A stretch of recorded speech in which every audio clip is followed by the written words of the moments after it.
suis Julie.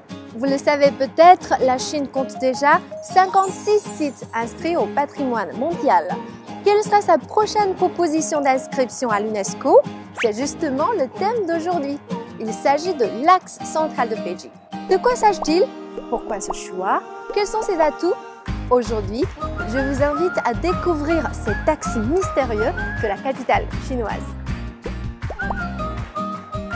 Si on regarde Beijing d'en haut, on remarque rapidement que la ville est disposée comme un damier et que toutes les formes sont carrées. Les rues sont rectilignes et s'orientent vers les 4 points cardinaux. Il est donc très facile de trouver son chemin à Beijing. Et on ne risque pas de s'y perdre. Au milieu de cette grande ville se trouve un axe central long de 7,8 km. Un nombre important de portes, ponts, monuments et grands ensembles architecturaux sont situés sur cet axe. Il ne s'agit ni d'une ligne ni d'une avenue. C'est un ensemble architectural historique. Ces complexes architecturaux sont considérés aujourd'hui comme des sites touristiques incontournables de Beijing. Chacun possède son charme unique. Si vous pouvez consacrer une journée à la découverte de cet axe central, voici un itinéraire que je vous recommande. L'une des particularités de Beijing est de posséder de nombreuses portes. La porte Yongting est l'une d'entre elles, située à l'extrémité sud de l'axe. Son nom revêt un sens particulier. Il signifie en chinois la stabilité éternelle. Regardez les gens qui pratiquent des exercices physiques, qui se promènent et s'amusent aux alentours. La stabilité, voilà ce que les gens recherchent avant tout dans la vie.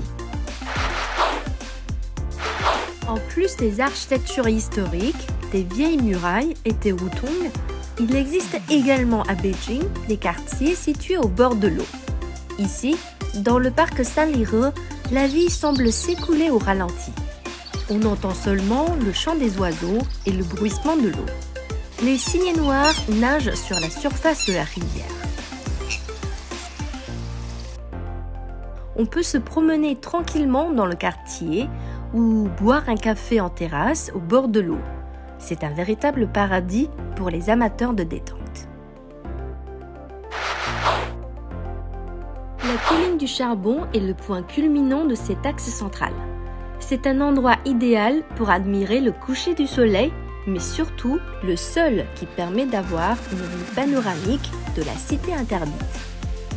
Ce monument, situé au milieu de l'axe central, est la plus grande construction en bois ayant survécu à l'histoire de la Chine. On dit souvent que la cité interdite compte 9999,5 pièces. Il existe plusieurs légendes pour expliquer ce chiffre, mais d'après une étude menée en 1973, ce chiffre passe à 8607 pièces, si on procède au calcul en se basant sur le nombre de colonnes. Mais peu importe combien la cité interdite compte réellement de pièces, elle n'en demeure pas moins le plus grand palais du monde. Dans l'Antiquité, où l'on n'avait ni montre ni téléphone portable, comment faisait-on pour mesurer le temps? Cette fonction était assurée par les tours de la cloche et du tambour qui sont situés à l'extrémité nord de l'axe central. À l'époque, elle donnait des signaux toutes les 2 heures et divisait la journée en 12 périodes. D'abord le tambour, puis la cloche. La méthode de battement était de 108 coups. 18 coups rapidement, 18 coups lentement, plusieurs fois répétés. Cette manière de mesurer le temps a été utilisée pendant plusieurs siècles. L'axe central de Beijing est vraiment une promenade à découvrir absolument. La prochaine fois, je vous recommande une visite gastronomique. Suivez-moi pour découvrir plus d'histoires intéressantes.